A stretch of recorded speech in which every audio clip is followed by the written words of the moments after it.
Madam வணக்கம் madam. வணக்கம் sir.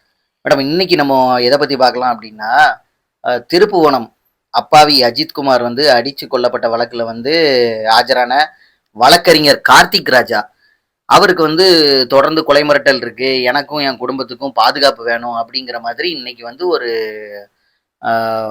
வழக்கறிஞர் சார்பா ஒரு பெட்டிஷன் ஒன்று ஃபைல் பண்ணியிருக்காரு. இதை பற்றிய ரீசன்ட் தகவல் என்ன மேடம்? ஃபர்ஸ்ட் ஆஃப் ஆல் அனைவருக்கும் வணக்கம். எல்லாரும் நம்மளோட சேனலை சப்ஸ்கிரைப் பண்ணிருக்கீங்க, ரொம்ப நன்றி. இன்னும் யாரெல்லாம் நம்மளோட சேனல் ஏவி நெல்லை மீடியாவை சப்ஸ்கிரைப் பண்ணாம பார்த்துட்டு இருக்கீங்களோ சப்ஸ்கிரைப் பண்ணிட்டு பாருங்க, ஓகேவா? ஸோ இப்போ விஷயத்துக்கு போகலாம். நம்மளோட அஜித் கொலை வழக்குல நம்மளோட வக்கீல் வழக்கறிஞர் கார்த்திக் அவங்களை வந்து மிரட்டியிருக்காங்க அப்படின்னு சொல்லி தகவல் வந்திருக்கு.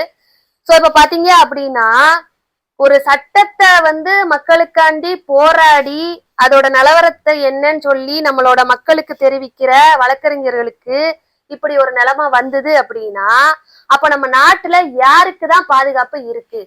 அது வந்து ஒரு பெரிய கேள்விக்குறியா இருக்கு. ஃபர்ஸ்ட் ஆஃப் ஆல் இப்போ அந்த மிரட்டுறாங்கன்னு சொல்றாங்கல்ல, யாரு மிஞ்சி மிஞ்சி போனா மிரட்டிடுவா சொல்லுங்க? இப்போ ஃபார் எக்ஸாம்பிள், இப்போ வந்து ஒரு வழக்கறிஞரா ஒரு கேஸ்ல இருக்காங்க, நாங்கெல்லாம் இப்போ இருக்கோம். ஆப்போனன்ட் பார்ட்டில இருந்து ஒருத்தன் வந்து மிரட்டுறானா, நாங்க வந்து நியாயத்தை தான் கொண்டு போறோம், சரியா? அவங்க தரப்புல என்ன நியாயம் இருக்குன்னு அதை வெளிக்கொணர்றோம். அத வந்து நம்மள வந்து விரோதியா பாக்குறதுக்கு என்ன இருக்கு? கரெக்டா? சோ இது வந்து இன்டர்மீடியேட்டர் தான் நம்மளோட வழக்கறிஞர் வேலை. அவங்களுக்கு கேஸ் முடிச்சு கொடுக்குற அளவுக்கு அவங்க பக்கம் என்ன நியாயம் இருக்கோ அதை வெளிப்படுத்தணும். அதனால இவங்க மேல வெஞ்சன்ஸ் எடுத்துட்டு இவங்கதான் நமக்கு எதிரினா, இது வந்து ஒரு ஒரு ஒரு கேவலமான ஒரு விஷயமா தான் தெரியுது வெளியில. அப்படி மிரட்டுறாங்க அப்படின்னா நான் என்ன சொல்ல வரேன், அந்த மிரட்டுறவன் எவன் மிரட்டுவான்? நீங்க மிரட்டுவீங்களா சார்? நான் எதுக்கு மேடம் மிரட்ட போறேன்? இல்ல, நம்ம 5 காவலருக்காண்டி வேற யாராவது போய் மிரட்ட முடியுமா? இல்ல, பப்ளிக் சார்பால மிரட்டதுக்கு வாய்ப்பு இல்ல. பப்ளிக்கே அந்த இன்னசென்ட் அடிச்சு கொன்னதுக்கு நியாயம் வேணும்னு தான் எல்லாரும் கேட்டுட்டு இருக்காங்க. ஆக மொத்தத்துல பப்ளிக்ல இருந்து எந்த ஒரு அச்சுறுத்தலும் இருந்திருக்காது. மிஞ்சி மிஞ்சி மிரட்டணும் அப்படின்னா அந்த 5 பேர் உள்ள கிடக்காங்களே, அவங்களோட மாமன், மச்சான், சித்தப்பன், பெரியப்பன், எவனாதான் மிரட்ட முடியும். நான் என்ன சொல்ல வரேன், எவன் மிரட்டுறானோ அவனை பிடிச்சி உள்ள போடுங்க. அதுக்கு இந்த காவல்துறை வந்து ஒத்துழைக்கணும்ல. இப்ப இவர் வந்து யார் மிரட்டினாங்க, என்ன மாதிரி, எந்த மாதிரி மிரட்டினாங்க, எது மூலியமா மிரட்டினாங்க, போன் மூலியமா மிரட்டினாங்களா, டைரக்டாவே வந்து மிரட்டினாங்களா, இவர் வந்து என்ன மாதிரி பெட்டிஷன் கொடுத்திருக்காருன்னு தெரியல. சோ இதன் பிரகாரம் உடனே நடவடிக்கை எடுத்து அவங்க யார் மிரட்டினாங்களோ அவங்கள அரெஸ்ட் பண்றதுதான் நியாயம். சோ அப்ப இதுக்கு வந்து இந்த காவல்துறை இதெல்லாம் வந்து ஒத்துழைக்கணும்ல. அதாவது காவல்துறை வந்து மக்களுக்காண்டி தான் இருக்காங்க, சரியா? அதுல வந்து நல்ல காவலர்களும் இருக்காங்க, இந்த மாதிரி அயோக்கியர்களும் இருக்காங்க. நான் என்ன சொல்ல வரேன், இந்த அயோக்கியர்களுக்கு எல்லாம் சப்போர்ட் பண்ணி நல்ல காவலர்களோட நேமும் ஸ்பாயில் ஆகுதுல்ல பப்ளிக் மத்தியில. இப்ப பாருங்க, இது தேவையில்லாம மிரட்டலு. அந்த மிரட்டல அவங்க வான் பண்ணி உடனே ரிமாண்ட் பண்ணிருந்தாங்கன்னா இந்த பிரச்சனை வந்திருக்காரு. திருப்பியும் இப்ப பாருங்க, இந்த கேஸ்ல திருப்பி எங்களை மிரட்டுறாங்கன்னு இப்ப பிரச்சனை வருது. இது வந்து மேலிடம் வர போகுது, நம்ம கோர்ட் வர இந்த கேஸ் போகுது, பெட்டிஷன் போடுறாங்க, மக்கள் மத்தியில தெரியுது. அப்ப யாருக்கு இது அசிங்கம்? திருப்பி காவல்துறைக்கு தான் அசிங்கம். நீங்க ஃபர்ஸ்ட் அவங்க 5 பேர் பண்ணுனது பண்ணிட்டாங்க, அத நீங்க மக்கள் எல்லாரும் போராட்டம் பண்ணி எதிர்த்து அவங்கள வந்து அரெஸ்ட் பண்ணிட்டீங்க, முடிஞ்சது. அத வந்து கேஸ நடத்துறாங்க வழக்கறிஞர், நீங்க வந்து அவங்களுக்கு ஒத்துழைப்பு தான் கொடுக்கணுமே தவிர அவங்களுக்கு இடையூறா இருக்கக்கூடாது. காவல்துறையினரை சொல்றேன் நானு. அவங்க மிரட்டுறாங்கன்னா அவங்க கிட்ட என்ன ஏதுன்னு கம்ப்ளைண்ட வாங்கி நீங்க இமீடியட்டா அரெஸ்ட் பண்ண வேண்டியதானே? இவங்க வந்து நான் என்ன சொல்ல வரேன், இந்த மாதிரி நீதி நியாயத்துக்கு போராடுற ஒரு சில பேரையும் இப்படி மிரட்டி உருட்டி உங்க கண்ட்ரோலுக்கு வச்சிருந்தீங்கன்னா அப்ப நியாயம் நீதி எல்லாம் எப்படி ஜெயிக்கும்? எல்லாருக்கும் குடும்பம் இருக்கு, எல்லாருக்கும் அவங்கவுங்க குடும்பம் முக்கியம். நீங்க இந்த மாதிரி குடும்பத்துல உள்ள ஆட்களை மிரட்டுனாங்கன்னா அவங்க என்ன பண்ண முடியும்? நான் என்ன சொல்ல வரேன், அவங்க கண்ணுல லைசன்ஸ்டு கண்ணு கொடுங்க சார். அவங்க என்ன தேவையில்லாமலாம் அதை யூஸ் பண்ண போறாங்க? அவங்க என்ன அக்யூஸ்டா? தேவையில்லாம ஒருத்தனையும் சுட்டு தள்ளிட்டாலேயே. அவங்களுக்கு ஏதாவது உயிருக்கு அச்சுறுத்தல் வந்துன்னா அவங்க அதை எடுத்து யூஸ் பண்ணுவாங்க லீகலா. அதுக்கப்புறம் அவங்க கோர்ட்ல என்னன்னு மூவ் பண்ணிடுவாங்க. சட்டம் தெரியாமலாம் யாரும் கிடையாது வழக்கறிஞர்கள். எப்படி என்ன ஏது மூவ் பண்ணணும் அவங்களுக்கு தெரியும், புரியுதா? நான் என்ன சொல்ல வரேன், இந்த மாதிரி அச்சுறுத்தல், இது வந்து ரொம்ப சென்சிட்டிவான கேஸ். சோ இதுக்கு வந்து லைசன்ஸ்டு கன்னு கொடுக்கணும். அது மட்டும் இல்ல, அவங்க வீட்டுக்கு தகுந்த பாதுகாப்பு கொடுக்கணும். காவல்துறையினர் ஏன் இதுல வந்து பின்தங்கி இருக்காங்கன்னு எனக்கு புரியவே மாட்டுது. அவன் அந்த 5 கொலை குற்றவாளிகளுக்கு அப்ப நீங்க என்ன உடந்தையா? நீங்க அவங்களுக்கு ஆதரவு தெரிவிக்கிறீங்களா?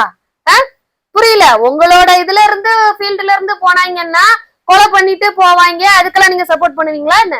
இல்ல அந்த 5 பேரும் வந்து இப்போ காவல்துறை வந்து சப்போர்ட் பண்றதுக்கு ஒண்ணுமே இல்ல மேடம். இந்த இந்த கொலை வழக்க பொறுத்தளவுல யாய் அவன் குற்றவாளி இல்ல அதெல்லாம் 2வது பட்சம். மிளகாய் பொடி கரைசல வாயில ஊத்தி அந்த பையனை கொலை பண்ணணும் அப்படிங்கறதெல்லாம் யாரு மேடம்? கூலிப்பட இன்னைக்குள்ள கூலிப்பட கூட அப்படி பண்றது இல்ல. 2 வெட்டு 3 வெட்டுல கொண்டுட்டு போயிடுறாங்க. அதாவது இந்த மாதிரி கயவர்கள் கூட கூலிப்படைய கம்பேர் பண்ணி கூலிப்படைய அசிங்கப்படுத்துறாங்க. கூலிப்படையெல்லாம் இவ்வளவு அச்சுறுத்தி எல்லாம் நம்ம கேள்விப்பட்டதே கிடையாது. அவங்க டார்கெட்டை முடிக்கணும்னா போட்டு தள்ளிட்டு போயிட்டே இருப்பாங்க. இந்த மாதிரி மிளகா பொடிய ஒருத்தன் மேல தூவி அவனை டார்ச்சர் பண்ணி பைப்பை புடுங்கி அடிச்சு அதை புடுங்கி அடிச்சு அவன் எவ்வளவு துடிச்சு செத்துருப்பாரு அஜித்குமார். அந்த பாவம்லாம் இவங்களை சும்மா விடுமா?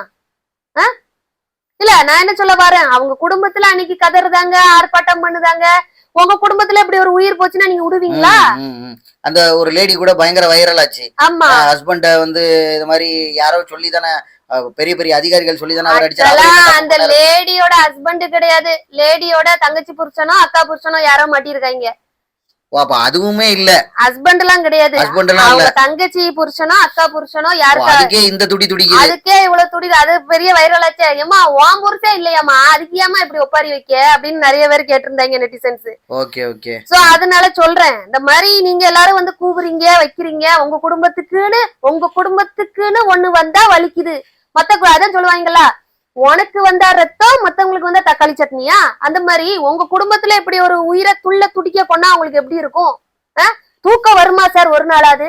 அவங்கள பழி வாங்காம உங்களுக்கு தூக்கம் வருமா? அப்பாவிப்பட்ட அஜித்குமார இப்படி கொலை பண்ணி மிளகா பொடி போட்டு சித்திரவதை பண்ணி டார்ச்சர் பண்ணி துடிச்சு தானே செத்துருக்காரு. அப்போ வந்து நீங்க அந்த 5 காவலர்களுக்கும் நீங்க சப்போர்ட் பண்ணுதீங்கன்னா அப்ப நீங்க என்ன மாதிரி மனுஷங்கன்னு இதுலயே புரியுது. அந்த காவல்துறைக்கு சப்போர்ட் பண்ணி இந்த எவிடன்ஸ் அழிச்ச குரூப்பா நான் சொல்றேன், அழிக்க முயன்ற குரூப். அந்த கேமராவெல்லாம் எடுத்துட்டு போச்சே ஒரு கேங் அடுத்த நாள், ஐயோ அம்பப்பான்ட்டு இந்த கிறுக்குத்தனமா வந்து அங்கங்க கேமராலாம் எடுத்துட்டு போச்சே அந்த கேங்கு.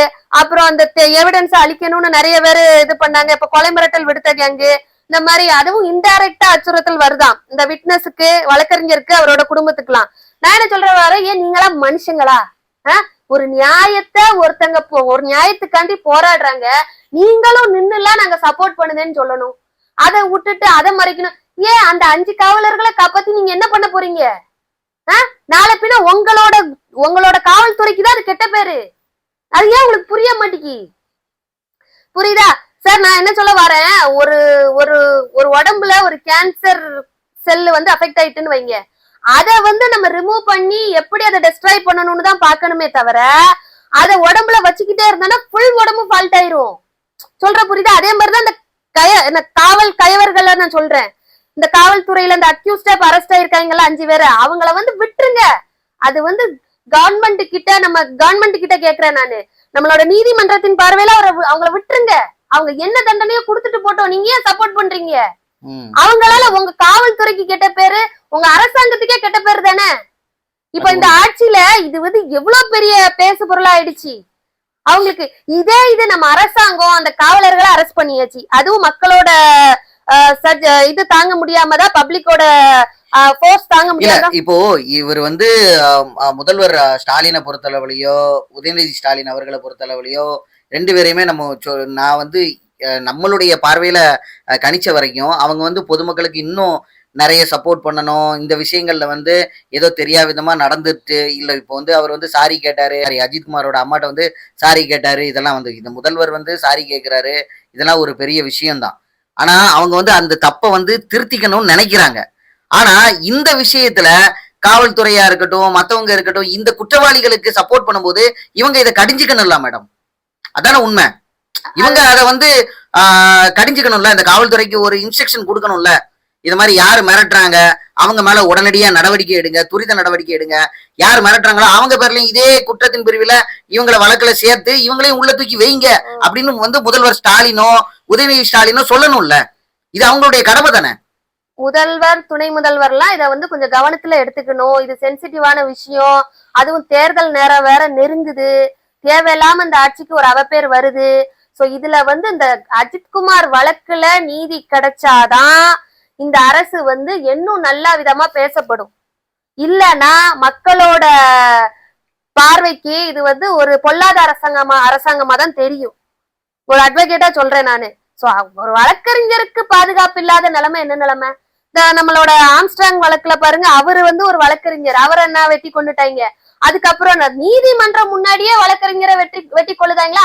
அதுக்குதான் நான் என்ன சொல்றேன், வழக்கறிஞர் சங்கம் எல்லாம் சேர்ந்து இவ்வளவு நாளும் போராடுறாங்க. ஒரு லைசன்ஸ்டு கண்ணை கொடுங்க, ஆத்தரைஸ்டு கண்ணை கொடுங்க, ஆளுக்கு ஒவ்வொன்னு, இந்த மாதிரி அச்சுறுத்தல் உள்ளவங்களுக்காவது கொடுங்க முதல்ல அப்படின்னு எவ்வளவு தூரமா அவங்க வந்து கேட்டுட்டு இருக்காங்க. இவங்க வந்து ஆலோசனை பண்ணிட்டே இருக்காங்க என்ன பண்ணலாம். இந்த மாதிரி உயிர் சேதங்கள் நிறைய இது பண்ணுது சார். நாட்டுல வழக்கறிஞருக்கே ஒரு பாதுகாப்பு இல்லைன்னா சாதா பாமர மக்களை எப்படி காப்பாற்ற முடியும்? அவங்களுக்காக வாதாடுறதே நம்ம தானே, எங்களை மாதிரி ஆட்கள் தானே. எங்களுக்கே ஒரு பாதுகாப்பு இல்லைன்னா நாங்க எப்படி தைரியமா வெளியே வந்து பேச முடியும்? நாங்க எப்படி 4 பேருக்காண்டி வாதாட முடியும்? அவங்க தரப்புல உள்ள நியாயத்தை நீதியை நாங்க எப்படி நிலைநாட்ட முடியும்? இந்த மாதிரி எங்களுக்கு அச்சுறுத்தல், எங்களுக்கு இந்த மாதிரி எங்களுக்கு உயிருக்கு மிரட்டல் வருது, எங்களோட குடும்பத்தை சார்ந்தவங்களுக்கு வருது. அதுவும் என்ன ஸ்ட்ரைட்டா இது பண்ணா தூக்கி உள்ள போட்டுருவாங்கன்னு பயந்து இன்டைரக்டா மிரட்டுறதாப்ல. நான் என்ன சொல்ல வரேன், இந்த கேஸ்ல அஜித்குமார் வழக்குல அந்த வக்கீலோட குடும்பத்தையும் வக்கீலையும் யாரு மிரட்டுறான்னு கொஞ்சம் ட்ரேஸ் அவுட் பண்ணி அவங்கள பிடிச்சி உடனே ரிமாண்ட் பண்ணணும் சார். இவ்வளவு எவ்வளவு நாள் இப்படி விட்டுட்டே இருப்பாங்க? ஏன் மிரட்டுறான்னு பாப்போம். இல்ல மிரட்டி தான் பாக்கட்டுமே அவன். மிஞ்சி மிஞ்சி போனா எவன் மிரட்டுவான் சார்? இந்த கேஸ்ல இந்த சம்பந்தப்பட்டவன் தான் மிரட்ட முடியும். அந்த சம்பந்தப்பட்டவன் யாருன்னு அவனையும் இந்த கேஸ்ல தூக்கி போடுங்க. இன்னும் கூட 2 செக்ஷனை போடுங்க. அதுதான் சொல்றேன், கூட 2 அக்யூஸ்டா ஆகட்டும், மொத்தமா தூக்கி போடுங்க எல்லாரையும் லாக்அப்ல. அது கூட 5 பேர் உள்ள இருக்காங்க, இன்னும் கூட 5 பேரை சேர்த்து அவங்களுக்கு பாதுகாவலுக்கு இந்த வழக்குல மாட்டுனாங்கல்ல, அந்த நம்ம சுர்ஜித் கவின் கொலை வழக்குல சுர்ஜித்தோட ரிலேட்டிவ் யாரையோ எடுத்தாங்கல்ல, அதே மாதிரி இந்த கேஸ்லயும் காவல்துறைக்கு யாரு சப்போர்ட் பண்ணி அந்த குற்றவாளி காவலர்களுக்கு சப்போர்ட் பண்ணி யாரு மிரட்டுறாங்களோ அவங்கள தூக்கி இந்த கேஸ்குள்ள போடுங்க. அப்ப எப்படி அவங்க மிரட்ட முடியும் சார்? நான் என்ன சொல்ல வரேன், காவல்துறையினர் தகுந்த நடவடிக்கை எடுக்கணும். இந்த மாதிரியே போயிட்டே இருந்ததுன்னா இது நல்லதுக்கு இல்ல. அது மட்டும் இல்ல, தேவையில்லாத பிரச்சனைகள் தான் வரும். வழக்கறிஞருக்கு பாதுகாப்பு இல்லாத நிலைமை வந்து எந்த ஒரு நாட்டிலையும் எந்த ஒரு தேசத்திலையும் கிடையாது. இப்படி தமிழ்நாட்டுல இந்த மாதிரி துளிர் விட்டுருக்கு அப்படின்னா அதுக்கு வந்து அரசும் நம்மளோட சட்டமும் கொஞ்சம் இதுல வந்து கவனம் செலுத்தணும்னு நான் கேட்டுக்கிறேன். சட்டம் கரெக்டா தான் இருக்கு நமக்கு தெரிஞ்சு. ஏன்னா எல்லா மதிப்பிற்குரிய நீதிபதிகள் எல்லாருமே அவங்களோட வழியில கரெக்டா போயிட்டு இருக்காங்க. இந்த மாதிரி தேவையில்லாத தொந்தரவுகள் வந்து இந்த மாதிரி காவல்துறையினரால வருது. இந்த மாதிரி கேஸுக்கு சப்போர்ட் பண்ண மாட்டாங்க, விட்னஸ்க்கு ப்ரொடெக்ஷன் கொடுக்க மாட்டாங்க. அது மட்டும் இல்ல, மிரட்டுறவங்களை தூக்கி ரிமாண்ட் பண்ண மாட்டாங்க. அவங்களோட டியூட்டியை ஒழுங்கா செஞ்சாலே போதுமே சார், எதுக்கு இவ்வளவு பிரச்சனை வரப்போகுது? சோ அதனால எல்லாரும் அவங்க வேலையை கரெக்டா செஞ்சாலே நாடு நல்லபடியா போகும். தேவையில்லாம ரிஸ்க் எடுக்குது இந்த காவல்துறைன்னு நான் வன்மையா கண்டிக்கிறேன். மேடம், இவ்வளவு நேரம் பயனுள்ள தகவல்களை பகிர்ந்ததுக்கு நன்றி மேடம். நன்றி சார்.